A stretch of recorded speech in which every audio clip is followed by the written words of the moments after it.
感谢每一滴都来自优质天然水源的农夫山泉对本节目的大力支持。感谢出手机高手的惠普星14 Pro 对本节目的大力支持。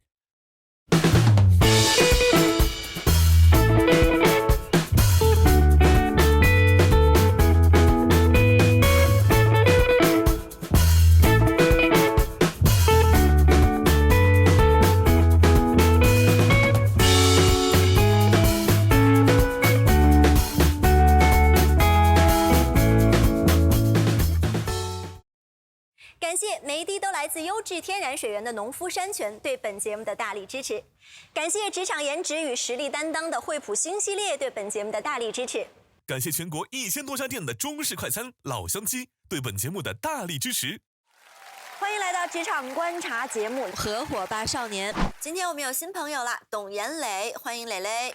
Hello， 大家好，我是董元磊，然后我是首席吃瓜官，我就是来吃瓜的。Hello， 大家好，我是李希侃。其实来之前我已经吃了一根瓜了。什么瓜？我在小明哥的休息室里种了一根黄瓜吃了。我们俩老乡，对，都是山东人，山东猛男。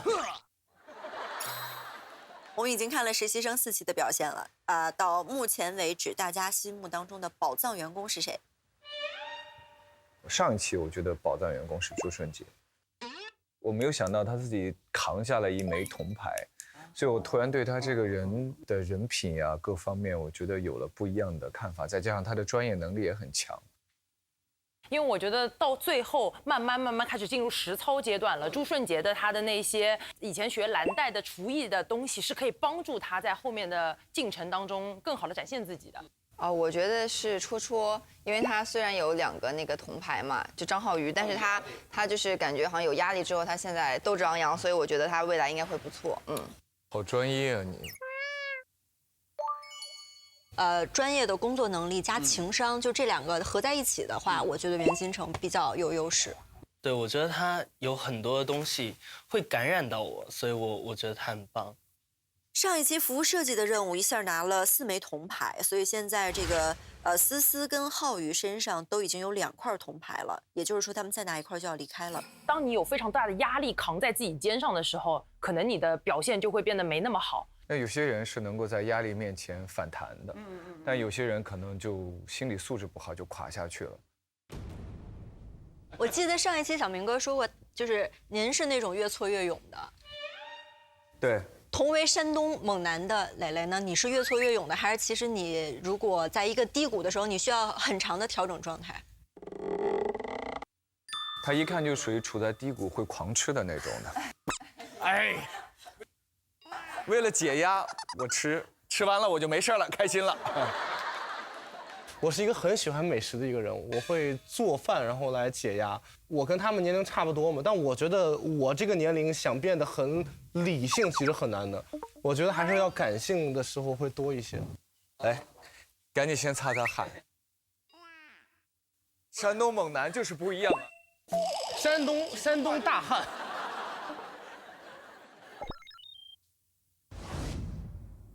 哇，典型的徽派建筑哎，白墙黑瓦。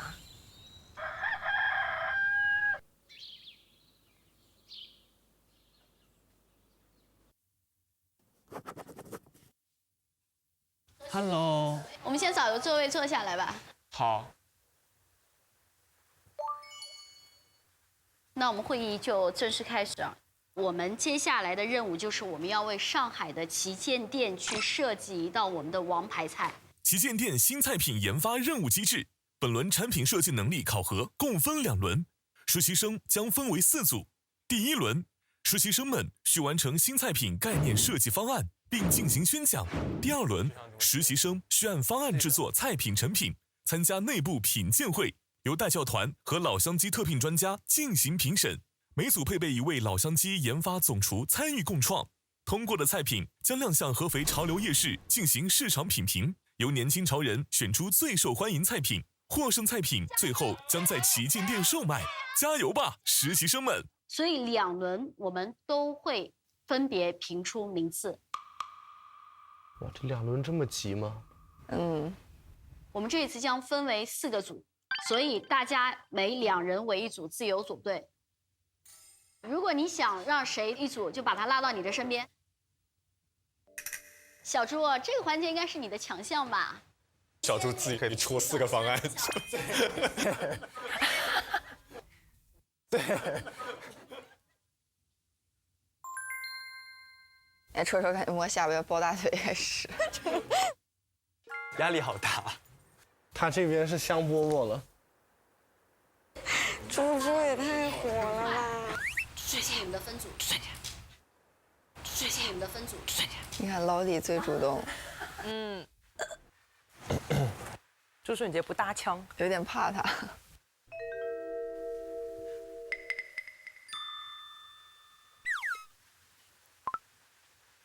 那小猪是吗？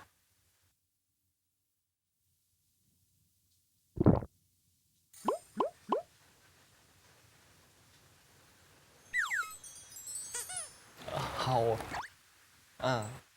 朱顺杰感觉好腼腆啊。可爱。但一个女生这么主动的时候，可能也很难拒绝了。啊，是。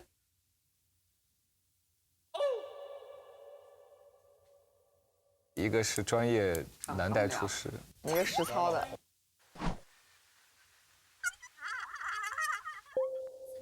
你做饭吗？我有过一点点经验。现在男孩子好像都会做饭。我会做饭，但是你会做饭吗？我会。你做多吗？我做比较多。但我现在做的少了，但我做过了。我会做海鲜，我会做鸡尾，你还会做别的东西？也可以不用啊。怎么着？我们俩可以呗。你俩又绑定了？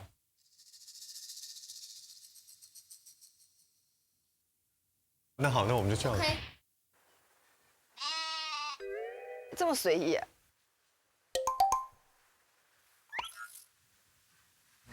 那我们俩一组，反正我们俩没组。那我带萌萌。谁要你带啊？谁要你带戳戳？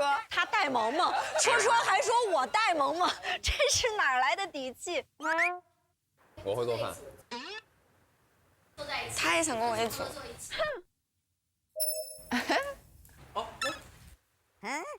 我们俩不能在一组，我们俩不能组，我们俩不能在一组，我们俩在一组走俩人。我们俩。2个同。我们俩这一路向东就回不来了。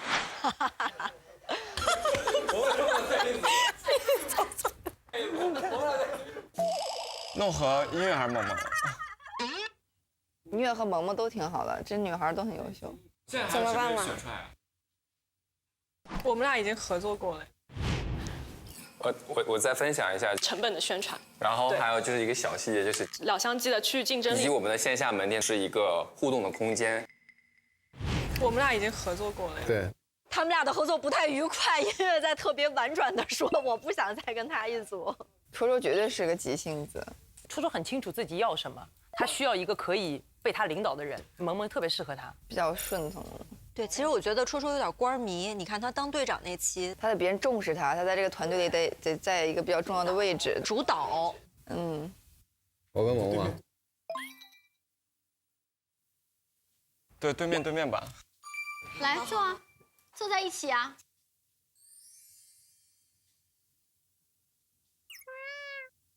天哪，好甜啊！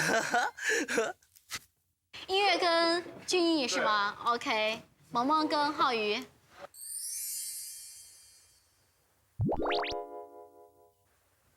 好，这个组分完之后，我还有一个消息要告诉大家，就是我们有一个新的学生将会加入到我们的团队。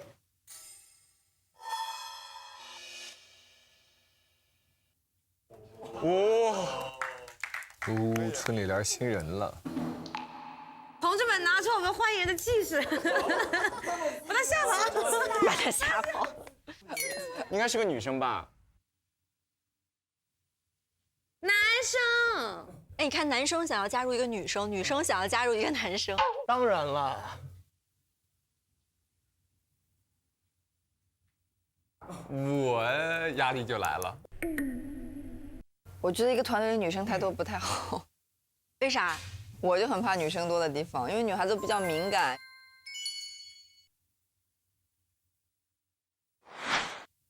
女生。嚯！哇！来了。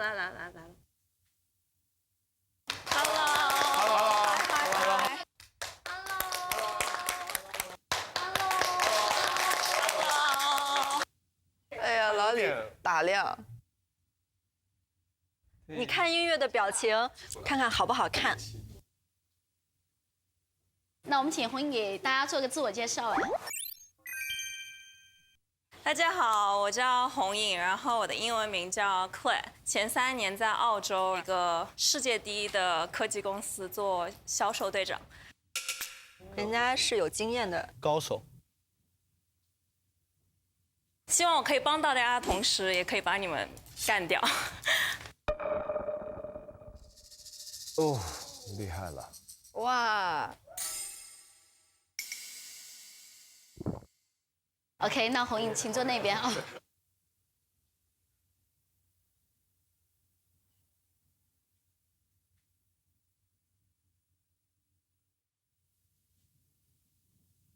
袁星辰刚才表情很不屑呀、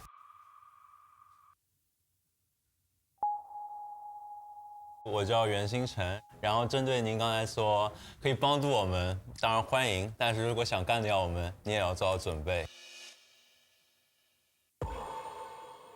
哦，牛啊！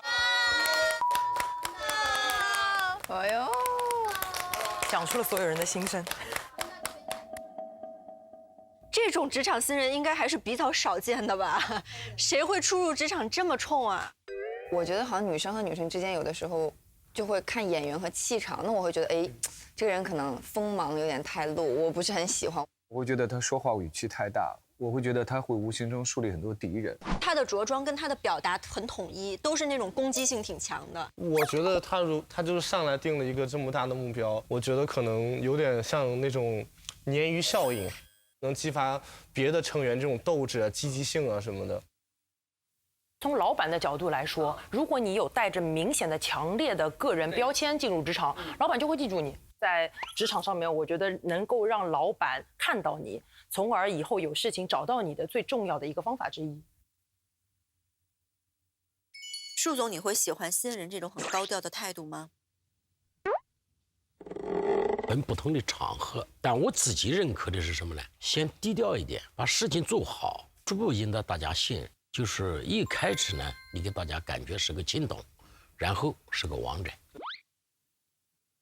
对，所以就是不同的人站在不同的位置和角度看待的东西是不一样的。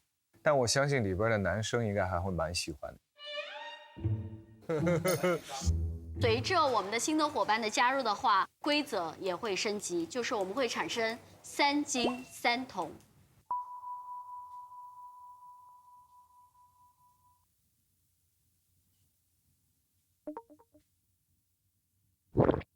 然后4组汇报，我们要排1、2、3、4。第1名的话，他可以获得3枚金牌。第1名只有2个人的话，有一个就往下延续到第2名里面选一个。第4名的话，可以获3枚铜牌。第4名是2个人的话，我们也有1名铜牌是在第3名里面去诞生。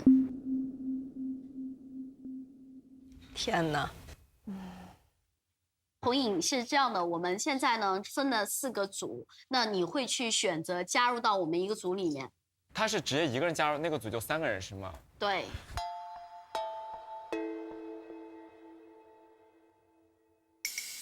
我觉得他是不是前面这样的话，他希望别人选他呀？啊，我要司俊逸，叫我小俊逸也可以。小俊逸。对。音乐表情不好。 你看我们这个位置空不空吧？你看你坐过来合不合适吧？我觉得挺合适的。对，然后我们组是，然后还有一个。Hello， 我叫音乐，你可以叫我直接叫我大名吧，或者我英文名叫 Chanel。女生会有敌意。哎呦，他还以为加一个女生进来好，音乐也不好惹的。就是感觉思君已经做决定了，欢迎，但是音乐觉得这个决定你没跟我商量，我不想要。我叫张浩宇，然后可以叫我 Troy， 然后我是做 marketing 的。他们这一个个都这么有优势了，我们俩是最弱的，你应该加入我们，对吧？这样游戏才好玩一点，才能凸显出你的优势，要不然你跟他们俩赢了，哪显得出你啊，对吧？有点道理啊。你就跟我们最弱的在一起，才能显出你。我要是萌萌，我就在桌子底下踹他。其实我们这组也强不到哪里去。哎，不要对话啊！一轮发言。他们2个男生都想要他。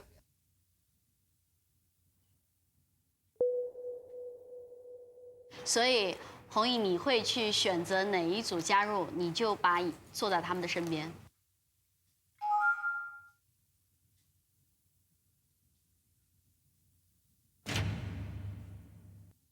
但我觉得这2个男生都没有问过自己的拍档，他们就邀请了。你看另外2组，他们可能就是，既然我不知道我的搭档怎么想，我就先不决定。但是朱顺杰就没吱声。你看朱顺杰多么的聪明，因为星辰是很要的，他是很狼性的一个人，他是有攻击性的，虽然他情商高，对。一般他应该会选择第一个邀请他的人。所以红颖，你会去选择哪一组加入，你就坐在他们的身边。搬椅子吗？来，我帮你搬，坐过来。走，坐过来。哎，我说对了吗？预言家。在你难选择的时候，一般不得罪人的方式就是选择第一个。看看，我真的是适合当推销员。你就做我的吧，因为这是热的。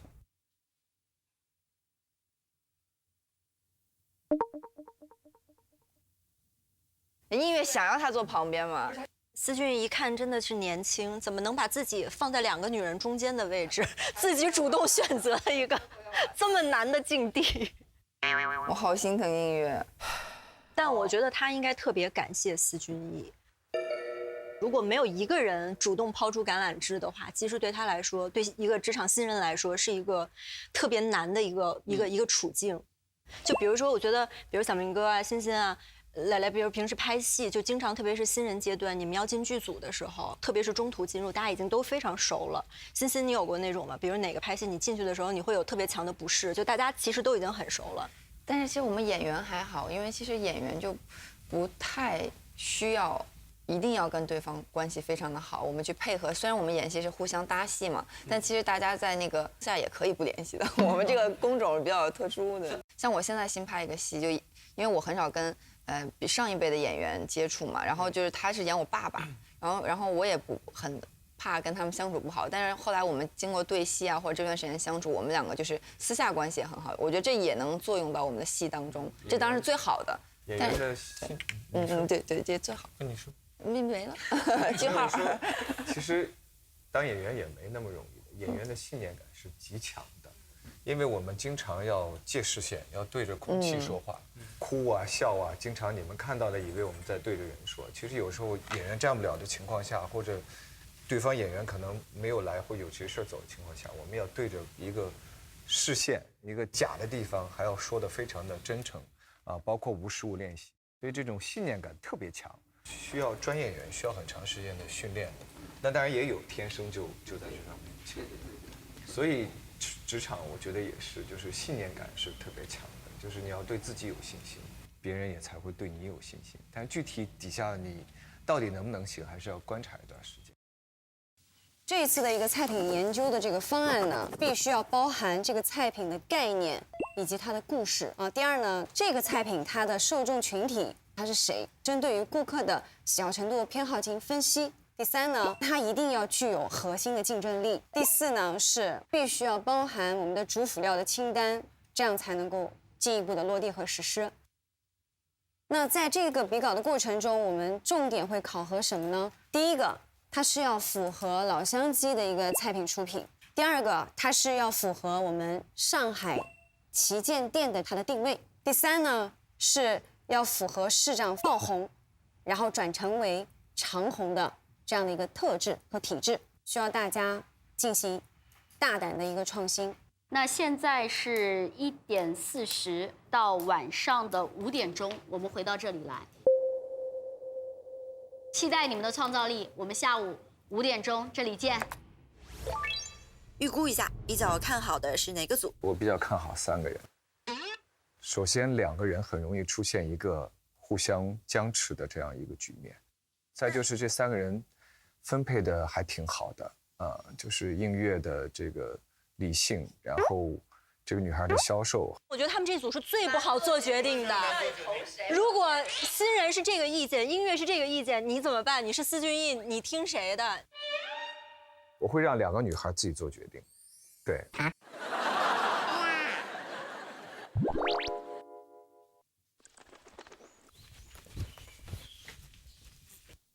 就这个接待室也行吧。我们湖边可以讨论一下有什么想法，然后我们看看。你看别人都开始了，这个女的好狂啊！削他，削他！天哪！我那个女的选了司君毅那一组的时候，那个女的不说名字，那个女的，他为什么会选他们？对啊，就可能司君毅在邀请他嘛，而且司君毅就是会来坐这边什么什么的，但是他直接就插到了他跟月月中间呢。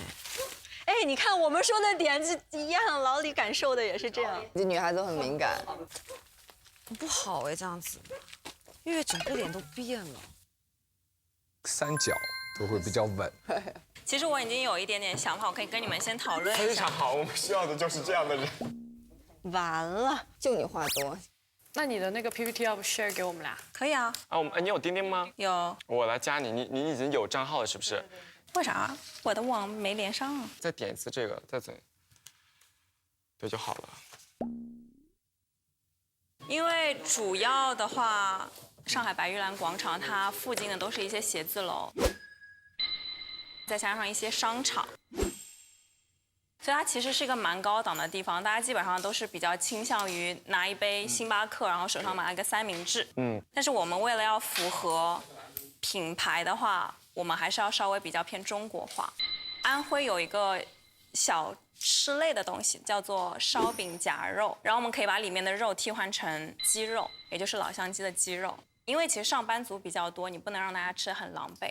然后我想的是，我们可以做一个套餐，比如说有一个咖啡或者柠檬红茶，然后再加手拿的那种烧饼类的。可以的，我觉得想法很好，对。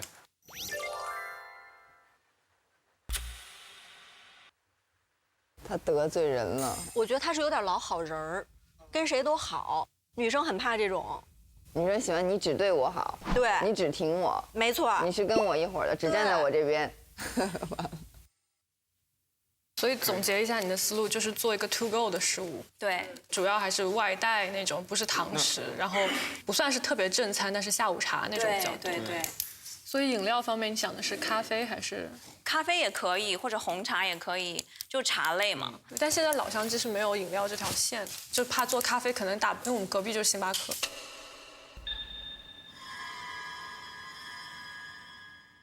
其实主要的话就是 quick and go， 所以我觉得做一个 combo 它的效果会比较好。你有去实地看过吗？那个白玉兰店？我还没有。那你凭什么？但我以前有去过上海白玉兰广场。因为我们是实地考察过了挺多次的嘛，然后我们觉得老乡鸡在那个白玉兰广场客流最高峰还是周1到周5的中午，然后他们可能想吃正餐，然后如果我们的主打菜是一个 to go 的话，我们怎么解决这个问题？那其实也会有很多带小孩的这样子的东西，你不可能是什么热汤、热面，稍微以地点来说的话，小孩就是跑来跑去的，然后这个饼你家人拿在手上，你也不会觉得太麻烦。我不可能今天我追着小孩，我端着一碗面追着小孩喂他们吃饭吧。有很多已经做出来这种 grab and go， 甚至是 combo 的形式了，我们需要再加一些能让我们区别于别人的产品的东西。那你觉得我们的杯子算是一个亮点吗？这是我们的，然后还是放在菜品里面嘛，就是想菜品里面能有什么更让人眼前一亮的东西。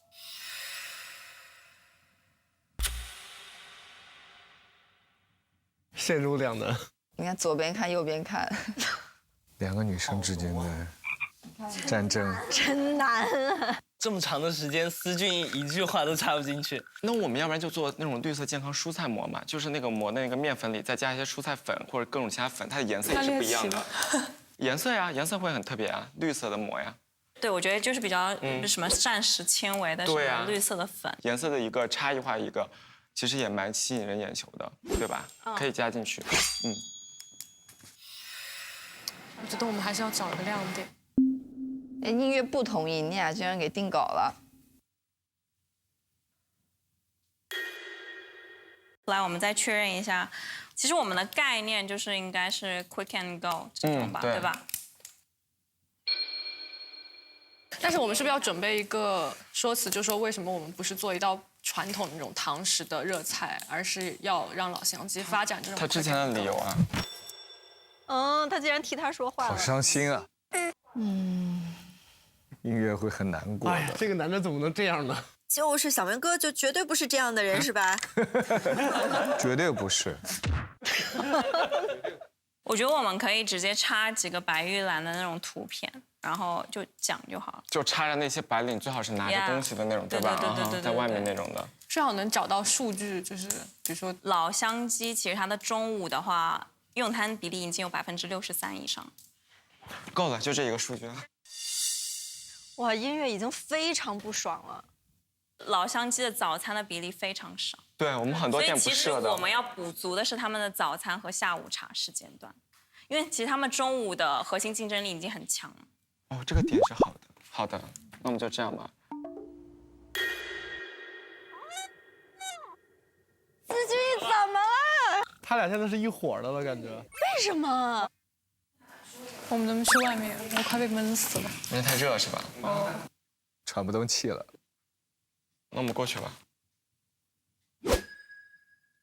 哎呀，他这个眼神真的是意味深长，让挑衅、宫斗戏，真的是。哎，我想知道男生真的看不出女生的这种微妙的这些吗？当时是看不出来的，但是我现在以这个角度，我能看出来。小明哥，你能看出来吗？年轻的时候挺享受的。对。我觉得思俊是特别容易被说服的那一类人。对他自己想法比较弱，只要有一个人带着一个自己的想法过来，他说好，不错。如果音乐这时候有准备另外一个方案，思俊又会说，哎，不错，就是这样。这样就不适合当管理者。不过我插一句，我觉得红影的这个态度是 OK 的，就是如果你新到了一个团队，你自己有做准备，你是需要让别人看到的。就是我觉得音乐的点不在于这个方案怎么样了，已经就是怎么样都不怎么样了。他已经开始带了情绪，不舒服了。对。来歇一会儿，喝口水吧。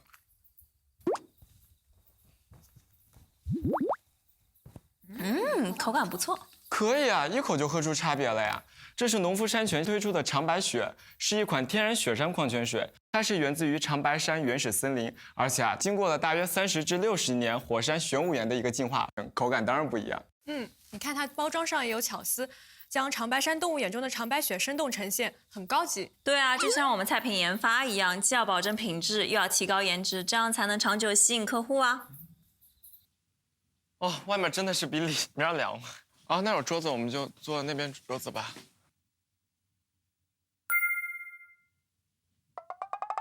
他们俩坐的都更近了，气人啊！就先想个名字，然后我们大家就是待会儿 presentation 的时候，说一下。包治鸡饼可以吗？对，包治鸡饼就是包治疾病。对，包治疾病的意思。包治疾病，我根本想象不到你在说什么。哎，我今天好心疼音乐。就看一看，逛一逛，你看有没有什么想法？感觉灌汤包可以。灌汤包怎么呈现？灌汤包很好呈现，我都想好了，故事也想好了。他俩应该还挺互补的吧？我说他摆盘呢？摆盘就放在蒸笼里面。很 boring 哎，他做不了爆红哎。哎，类似形式上给他做一个转变，而不是每道菜都是放在盘子里然后炒出来。味道是这个味道，理念是这个理念，但是你把形式变成创新的，这是为什么以前分子料理那么火嘛？而且大家喜欢打卡，但觉得很酷。哎，救命！灌汤包就好好说，其实是可以的。不行，老李状态挺好的，说的全都在点儿上。其实我觉得这点子还不错的。糖香酸菜鱼。那我就做一个什么这样的，把鸡汤变成，然后用这种装来喝茶那种茶壶装。你看一下先嘛，看他们家的 idea 嘛，什么狮子头啊、路边烤串啊什么的，都做成就跟他们9宫格的概念一样。它是就是一小缝，摆成8条颜色就好漂亮，像8个彩虹那样子，8个彩虹那样子，把形式变成创新的。就你去吃个快餐，你看到这么小一份，你会买吗？8个全是鸡的菜，你会点吗？肯定不会。就8仙过海，然后怎么样去呈现这个8仙过海？8鸡过海。但是它不同做法啊，就等于是你是在吃一块鸡肉，但是它是不同做法融合在一起。我们先每人想个10分钟吧，怎么样？你就不想跟我说话是吗？没有，就想一想，再讨论。你就是不想跟我说话。老李还是很可爱的。之前朱顺杰没有这么执着的，现在从这一次做菜的开始，我觉得他因为有自己专业的背景知识，所以他就会很执着于他的方向。对的。我还有个便利店的 idea， 我觉得可以从便利店下手。便利店跟快餐店其实很多时候性质上是一样的。你比如说关东煮，对吧？然后这个关东煮里面所有的内容、所有产品都是飞机老母鸡。关东煮不是中国的东西。哦，我怕因此被驳回，我们就很冤枉。完了，又要重新来了，又一切打回原形。我觉得灌汤包就好好说其实是可以的。我更喜欢这个一点。包子挺好的。其实我觉得很好，要不我们就做这个吧。你想偷懒是不是？我没有，我真的觉得很好。因为我觉得这个是没有人会拒绝的东西，就没有人会说啊我不吃，我觉得很少。我已经想好了，我跟你讲，我等一下肯定讲得很专业。够了。包子、饺子，全中国人民都喜欢。对。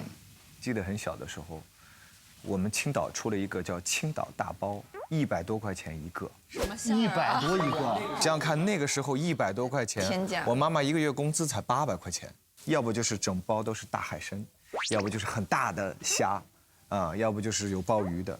我到现在为止印象特别深刻，所以对于好厨师来说，什么都可以做得很好。哇，好舒服！我现在就想穿个瑜伽裤在外面。要不你做瑜伽吧？我可以吗？我想就是换个衣服，然后在外面。老李真的好搞笑。我来想一想。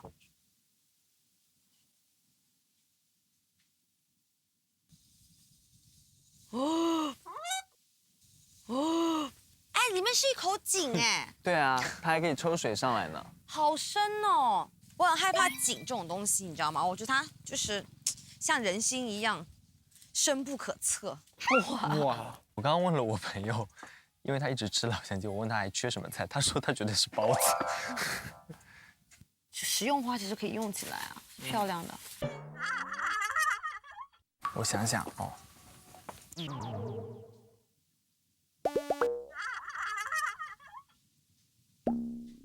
就感觉老李一直在追求，就是我要做个新的。其实老李就想有点新意啦，就包装各方面，因为他做网红店出身。对。我们先确定一下这道菜要怎么做吧。首先排除掉炸，然后排除掉炒。蒸跟比如说包子这种新的形式，就算你今天没有喝鸡汤，你还是可以通过这个事情把我们鸡汤带进去了。对呀。我觉得灌汤包就好好说其实是可以的。你这句话已经说了无数遍了。他还在坚持灌汤包。就我们能不能再想个 Plan B 嘛？我都想好了，就是给不喝鸡汤的人也一个机会可以喝到我们的鸡汤。什么样的人不喝鸡汤？今天我没点鸡汤。那万一这个人又没点鸡汤，又没点这个包呢？但是我增大了就是他喝到鸡汤的可能性啊。这包子多大？我本来想做成小笼包，很小的那种。然后呢，是一笼上几个？1笼5个呗。怎么摆？用什么笼？就普通蒸笼啊。哎呀，好普通啊！你不就爆款好不好？我本来就是想，本来这个菜就只是一道，就是想帮他加进新菜单里的菜，就原本想着他会红。你想想，你是唯一这里面会做饭的人，这现在是这2天都是你的强项哎。灌汤包就好好说，其实是可以的。行了，出去休息，午觉午睡，搞定。你看这个朱顺杰在跟他说话的时候，永远都是笑嘻嘻的。然后他选的东西也不是夸张和张扬的。但是他会用自己的软钉子去碰触这个老李。比如说，他说我给朋友发信息，朋友说包子。从一个第三者的角度，对他完全并没有直接去碰啊，真是不像刚才那2个女生似的，我是直接硬来，我必须要说服你。但是他是用侧面来告诉你，哎，我调查过，人家也说要包子，对，很聪明。所以这个朱顺杰，我这期还蛮靠。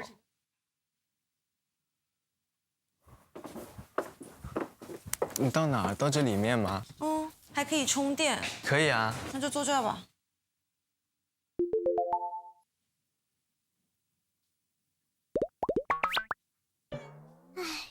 你怎么愁眉苦脸的？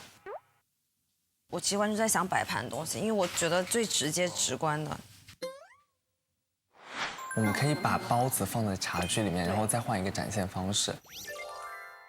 而且你今天穿这件衣服就很合适。对啊，我这件衣服就很适合我去 pitch 中国风的东西。我觉得你今天下午找的那个杯子就很合适啊。好容易开心。小猪也很聪明。我们这个不会不行，非常好。其实我最开始第1期、第2期的时候，觉得老李没有那么好合作，但我看到后面，我觉得他其实很好合作。就当他一旦你们达成共识，他觉得那好吧，按你的来的时候，他就会赶紧调整自己，然后去帮你想。他其实是一个挺好的一个队友。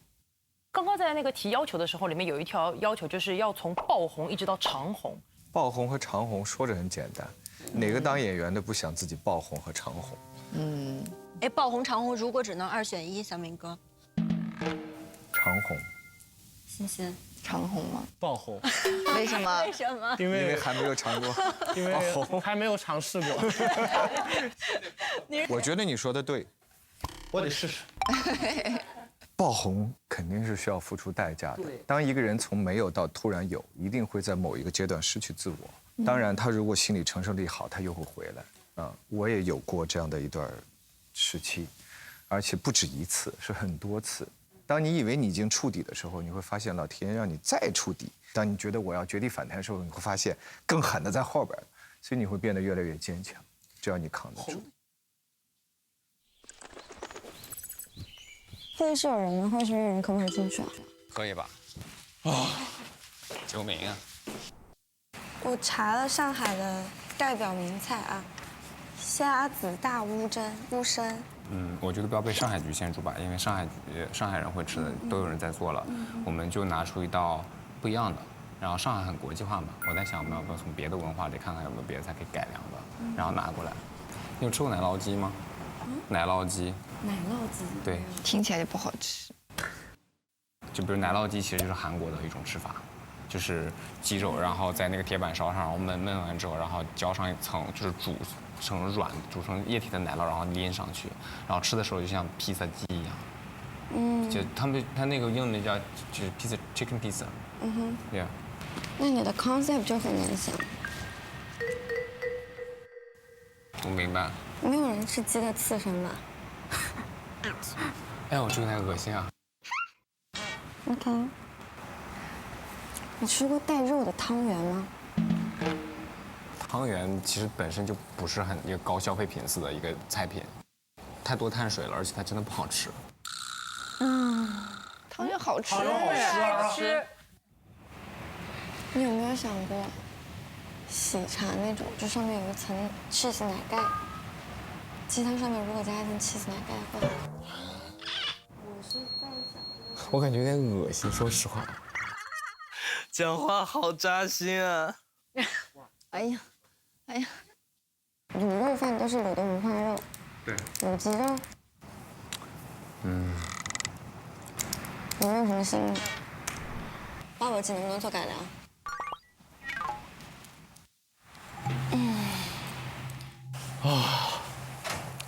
哎，我觉得其实我们可以从奶酪鸡出发哎。What do you think？奶酪鸡。你没吃过，我刚问。我没有吃过。他也没吃过，很好吃。你听到 cheese， 我听到奶酪2个字，我觉得是香的。那其实韩国人会做这个菜，但是我们不要做奶酪鸡，我们要改良它。然后呢？我觉得会红哎。对，我都不知道它是什么。查一下，非常令人上头的一个东西。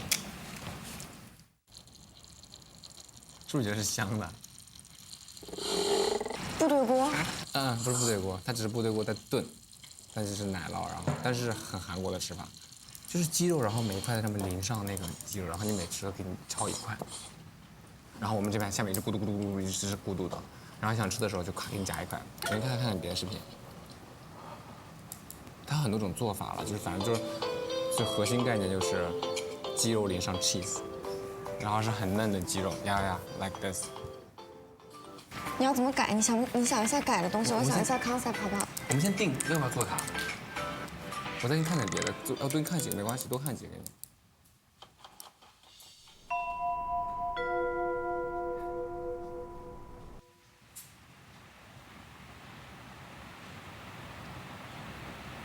我给潘潘打个电话。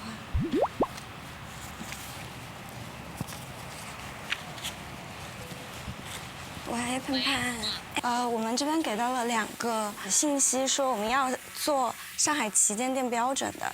其实我觉得说就是要稳中求胜，保守中求创新，对吧？明白。好，谢谢潘潘。好。我刚刚跟他确认了一下，其实今天跟他们要做的是稳中求胜、保守中求创新的东西。我们现在定了一个主题，我觉得还是有优势的。我觉得这个很容易被偏题。你这个偏了，你直接走了。说急了，看。我觉得我们做的平庸才没意思，就是我之前都是，我前2次拿铜牌都是做的太平庸了，他们都说你做的太平庸了。其实戳得失心蛮重的。我2次保守都被毙掉了，而且我是保守在回答问题的前提下被毙掉了。就是第一次不是平庸，我们可以稳中求胜。这把没法稳中求胜。你就是要来刺激的。不是来刺激的，我们要做创意菜、网红菜，我们不是在这把玩的不是稳，要新奇，你懂吗？而且这个其实也很保守，某种程度上来说。不是你为什么刚刚说觉得他跑题了，然后现在又说他保守？因为是有人做过的。它没有达到核心竞争力，是没有人做过的这个点。它存在过和它有竞争力是不冲突的。萌萌不理他了，完了，好脾气的萌萌都，哎呦，戳呀戳。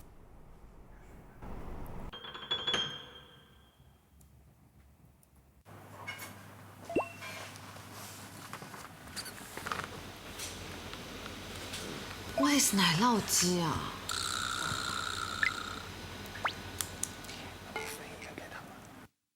小猪自己可以出4个方案。对。哎呀，小猪真好。小猪好。包什么？我在想，那要不要跟他们说一下我们的想法？因为我感觉奶酪鸡好像不太 OK。我去看他们怎么样吧。行，你去看一下他们，我想一下里面的馅什么的。他们现在已经有革命友谊的，大家都蛮爱分享的。怎么说？定好了。定好了？奶酪鸡是认真的吗？我们俩刚刚都快吵起来，因为这个奶酪鸡。你不要吧？你真的现在想做奶酪鸡吗？对，我担心这个太 risky， 你走了，所以我问了一嘴他。我不觉得 too much 啊。I mean, okay, too Western, you know, like too Western. 我怕的是不是这个 risky？ 我们现在要的是。我怕的是你今天输了会走。哎呀，这个感性的还是能戳中他的。不会啊。我做了个普普通通的东西出来，我自己都不觉得这个东西我想要吃到，然后他们说啊，你这个东西确实不怎么样，然后我觉得啊，那就这样了。但是我觉得如果做了一个很棒的，然后你们觉得 too much， 我觉得哦，那是你们欣赏不来啊。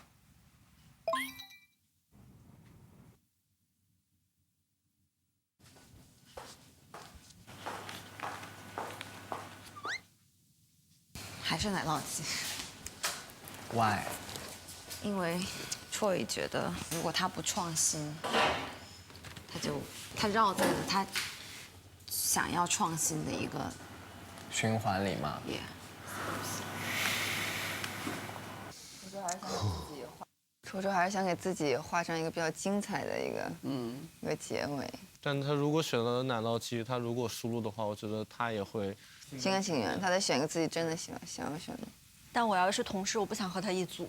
情绪啊，从刚刚选人到这儿定方案，他都不太会照顾你的感受，对他都是我决定，我决定，我决定。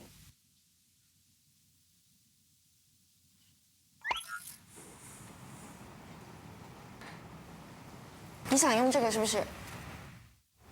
对，你就给说你想做这个就可以，就定这个。好，就是你这个叫什么？奶酪鸡。救命啊！他们好温柔啊！天哪，这个女生好好啊，适合娶回家，就是嫁鸡随鸡那种。要娶就娶邓萌，要嫁就嫁袁新城。对，这样可以。哎，所以他俩是 CP。你说说这孤独终老。戳戳有你。我不跟他，我只远观他。我们还是要改点东西在里面，改点更不一样，比如说加点水果进去。我想的是凤梨，我觉得苹果也可以了，就甜甜的清爽的味道。我现在想你的苹果。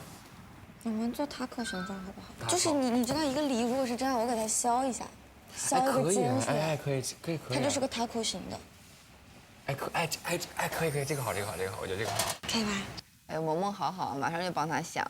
我们现在的思路就是把它做成一个小容器，然后像吃taco一样把它直接吃进去。就是那个taco的那个脆的，就是水果。对。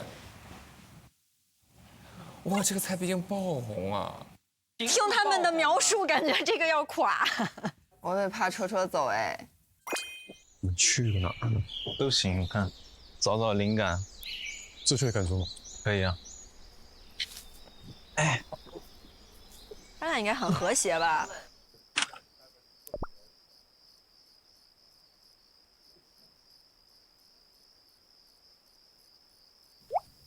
哎，怎么感觉有一点怪怪的？拍的好浪漫这段。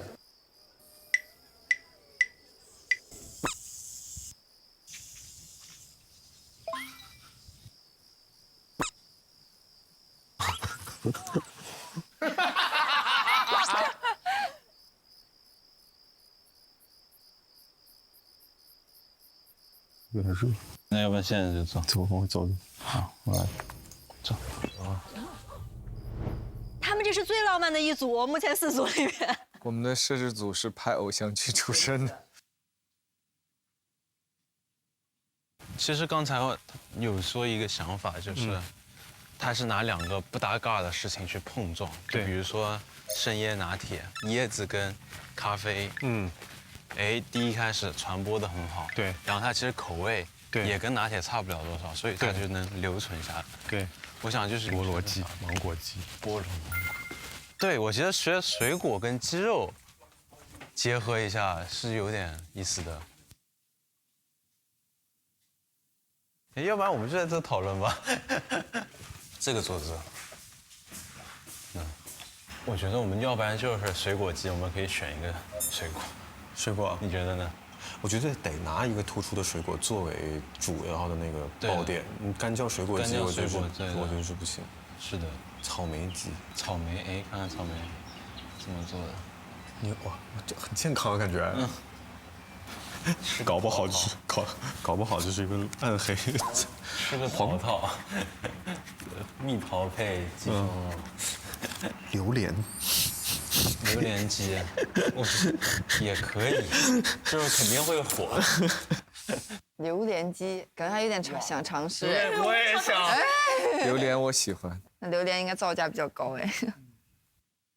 柠檬鸡。苹果鸡不是个鸡，苹果鸡，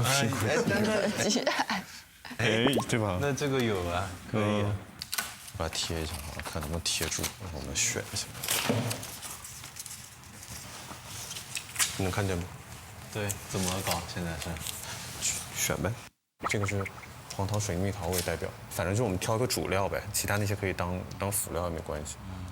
梨、苹果梨就是一系的感觉，草莓、樱桃，这些是暗黑系的。你做过什么黑暗料理吗，蕾蕾？非常臭豆腐火锅。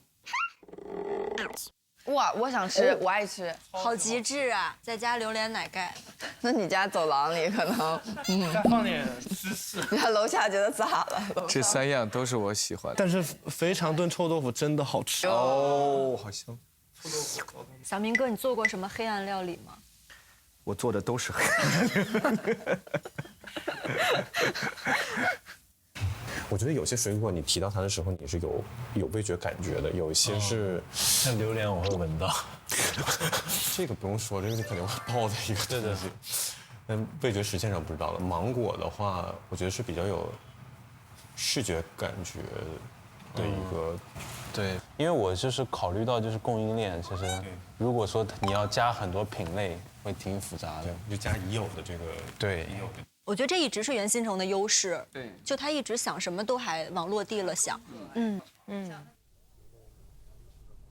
以了，我觉得差不多可以了，我们可以开始分工一下做一下，来做了。好，写自己往上笑了。清新香芋，浓郁香芋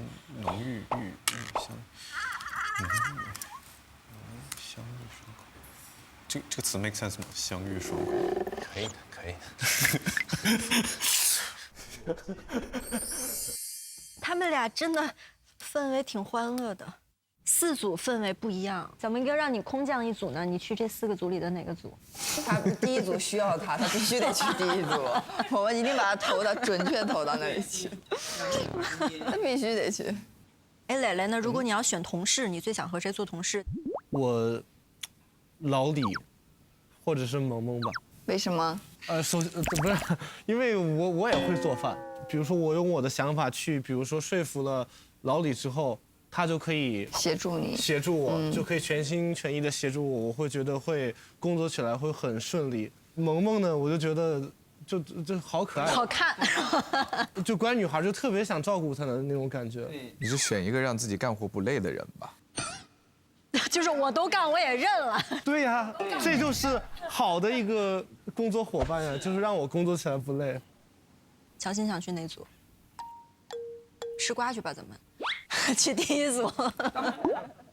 小明哥，你看完了刚刚的那一段，你还觉得3个人那组能拿金牌吗？能第一吗？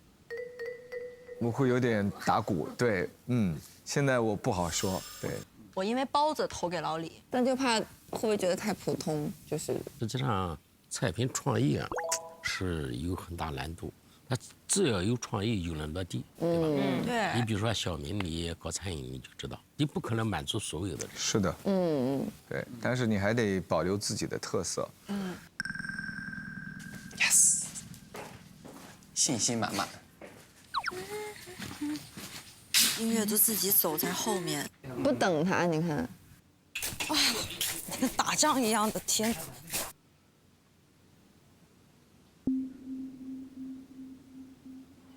我就主要讲这4页，然后你开头收尾。我把题目念了吧，然后念完题目之后你开始讲这块。可以，你念这个，然后我1、2、3号。好 ，OK。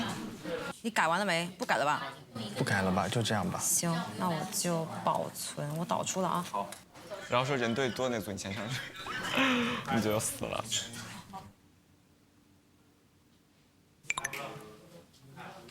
接下来呢，我们就进行4轮的这个产品的汇报。汇报的时候，由我们的评审团可以大家当他们汇报结束之后，进行一些相关的这个提问。等到我们4组方案结束之后，到时候我们会进行一个评审阶段。有请我们的第1组小伙伴，谁？那我们先可以啊。那我们来吧，月月。来，开始我们组罚站时间。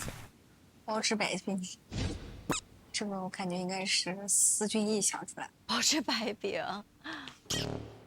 这个包治百饼就是我们组想出来的一个新的创意菜吧，然后它其实是一个蔬菜爆浆鸡肉饼。在我们头脑风暴的时候，最先定下来的创意营销点其实是爆浆，这个大概就是我们的一个概念图，就是我们会拿一个类似于膜的一个东西放在外面，然后中间是一个爆浆滑蛋的一个馅儿，然后里面会有不同的蔬菜，比如说这张图就是一个菠菜虾仁的爆浆蛋液。然后中间当然会有我们最核心的产品鸡肉，中式鸡肉汉堡。我们主要就是想营销一个中式 grab and go 的概念，它的最主要的特点就是 quick and go。第二点就是它全时段覆盖，因为我们现在发现老乡鸡的店面其实时段覆盖率是只有中午和晚上的高峰用餐时期。如果能有一个中式 grab and go 的形式出来的话，那我们覆盖的时段会更加全面。然后第3点就是其中也融入了我们招牌鸡肉，然后我们这一道菜就是融合了2种新的口味的新的概念，所以算是一道融合菜。然后第4点就是手拿小食，最后一点就是我们可能会打造一个主食加饮料的套餐模式，在一个手提的袋子里面，既有一杯咖啡或者别的饮料，比如说我们老乡鸡主打的酸梅汤啊、茶水啊，然后另一个就是我们主打的这个包治百病。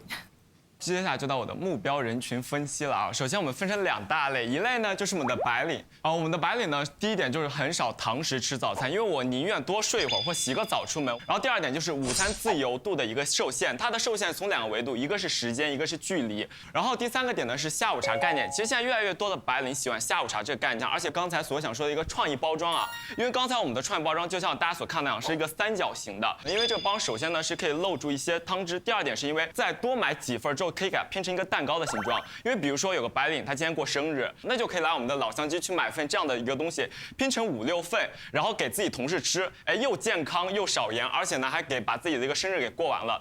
所以呢，我想说的就是，作为今天寿星的学总，你会种我这个草吗？很有心的那种感觉。对，还觉得还蛮有心思的。生日快乐，谢谢。有被种草吗？你是怎么知道的？就是知道。我暂时还不能做评价，就为了其他组的公平。氛围挺欢乐的，他讲像在直播的感觉，好可爱。我们的核心竞争力，第一就是以中餐来说的话，其实规划好的套餐组合是最受欢迎的，这也是为什么我们想要推出组合的原因。还有就是，我之前做功课的时候，其实我有看到，其实我们老乡鸡的2020年的全时段经营数据，以上海地区来说，最不足的就是早餐和下午茶，所以我想要补足的是这2块的时间段。还有就是它非常方便制作，它不会有很繁琐的制作过程。第3就是还是我们要走出，大家对老乡鸡普遍的印象就是鸡汤米饭的话，我觉得这是一个很好的一个突破口。我觉得红营也不错。对，然后他们都说完之后呢，我来给大家做个总结。这就是刚才潘姐给我们留任务之前所说的，如何从网红店变成一个长红店，那我们就要让它持续更新。这些是我们目前短短在1个下午就能想出持续更新的点。那在未来我们花费更长的时间，以及主厨的一些建议的话，那我想这个东西做成长红的点，以及走出国门的话，是非常不是那么难以实现的点。好，这是我总结，谢谢。好，讲话有魔力，你知道吗？这个我会吃，因为米饭对于我来说太奢侈，粗粮饼会好一些。而且我觉得挺符合老乡鸡的。我觉得思路还是挺好的，因为有考虑到带走，以及考虑到团餐这些跟核心人群非常匹配的一些东西啊，我觉得是考虑的比较全面的。这个方案是我觉得比较好的。这一组啊，给我们提供的方案，让我看到了亮点。这个产品，它适合全时段，适合拉走，容易得到这个食材。我觉得呢，你们在这上面再下功夫，还是很有希望。在餐饮上做突破是一件很难的事情，都有，基本上家家都会有类似的产品。来，我们有请下一组。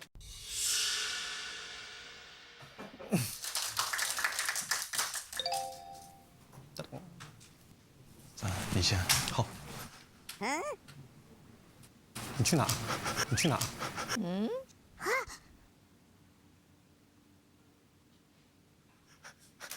我把舞台交给你。你要去哪？大家好，我们组是袁星辰和焦焕文，然后我们今天给大家带来的是这个菜名叫做一个苹果鸡。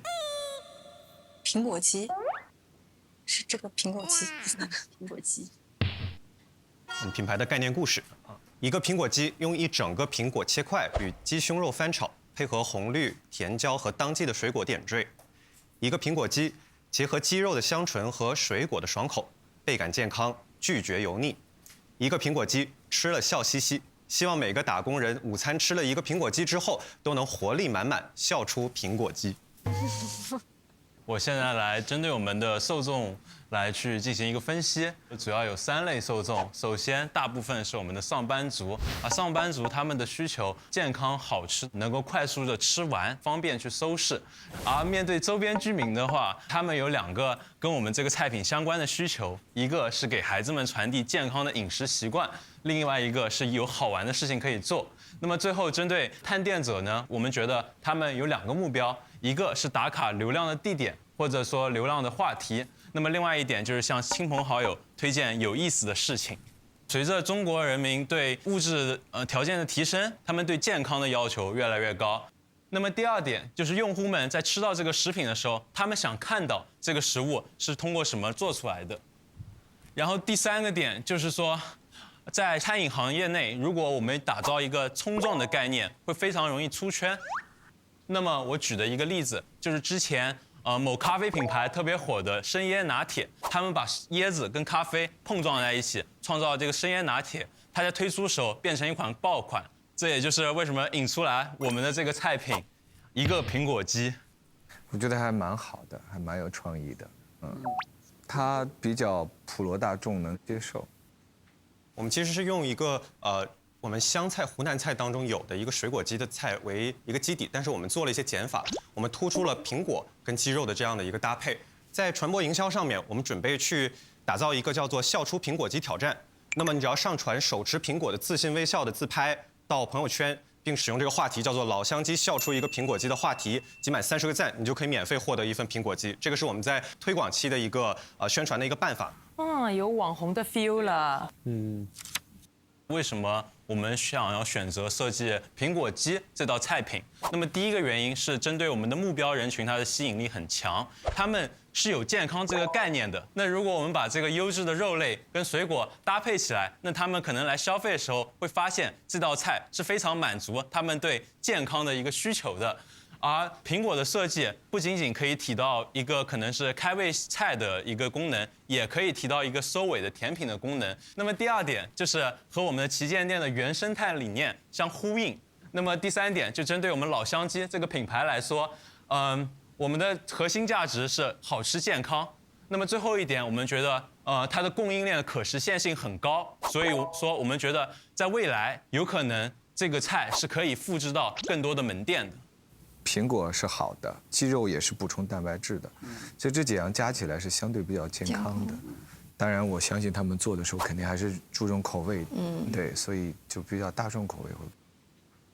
那么接下来这一份，在我们目前会需要蚝油、白糖、酱油、水淀粉这些调料，这个是可能明天有时间的话，我们会进一步的去进行一个研发，以打造一个好吃的菜。如果这道菜很火的话，我们在未来可以推出一些应季的水果加入到我们的菜当中，这个就是我们今天的一个呈现。谢谢大家。一个苹果肌，12笑嘻嘻。 OK， 谢谢。还有安迪，我其实，在前半段听的时候还觉得在有理有据的分析，不知道为什么到了后面那个草莓还有火龙果之后，让我想到了之前有个大学的那个食堂。葡萄也可以炒年糕，把那个西瓜炒什么，然后草莓炒，无法想象，超出这个认知。有点黑暗料理。黑暗料理，我的天！我没有什么意见，我现在期待的就是什么呢？做出来我吃一吃。无法想象。对，这个是可能明天需要解决的问题。好，那我说一下，我觉得这个产品的话，对于我来讲，易记。就特别容易能记得得，对吗？特别易记，然后易传播，也特别有话题性，可传播。包括你们想的一些这种苹果肌拍照的方案，也是比较好的。那我们的其他的伙伴针对苹果肌有没有什么样的？我有一个沟通啊。